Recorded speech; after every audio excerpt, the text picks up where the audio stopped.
రావాలి నేను 11వ తరగతి ఈరోజు ఆనందాల ఆశించి సాధించని పుస్తకంపై పుస్తక సమీక్ష ఇవ్వబోతున్నాను. ఈ పుస్తకాన్ని రచించింది సద్గురు ఈ పుస్తకాన్ని మానవ జీవితం గురించి మరియు మానవుల ఆలోచనల గురించి రాశాడు. సద్గురు ఈ పుస్తకంలో 4 ముఖ్యమైన అంశాలు చెప్పారు. మొదటిది కలలు కనడం. ఈ పుస్తకంలో రచయిత చెప్పిన మొదటి సూత్రం, మనం ఏదైనా సాధించాలంటే ముందు దాని గురించి కలలు కనాలి. లక్ష్యం లేని జీవితం గమ్యం లేని ప్రయాణం లాంటిది. కాబట్టి మన లక్ష్యం ఏంటో ముందే నిర్ణయించాలి. మంచి ఆలోచన. మన ఆలోచనలే మన భవిష్యత్తుకు మారుస్తాయి. నేను చేయగలను అనే నమ్మకం మనలో ఉంటే సగం విజయం సాధించినట్టే. మూడవది నిరంతర కృషి. కేవలం ఆశపడితే సరిపోదు, దానికోసం కష్టపడాలి.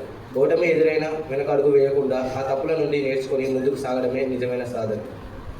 నాలుగవది చిన్న మార్పులే పెద్ద విజయాలు. ఒకే రోజులో విజయం రాదు. ప్రతిరోజు మనం చేసే చిన్న చిన్న పనులే భవిష్యత్తులో పెద్ద ఫలితాలు ఇస్తాయి.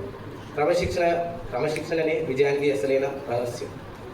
ఈ పుస్తకంలోని కొన్ని వాక్యాలు. అపజయం అంటే ఒక ముగింపు కాదు, అది మనం ఎక్కడ తప్పు చేస్తామో తెలుసుకోవడానికి ఒక అవకాశం మాత్రమే. నిజమైన ఆనందం విజయంలో లేదు, ఆ విజయం కోసం నువ్వు చేసే ప్రయత్నంలో ఉంది.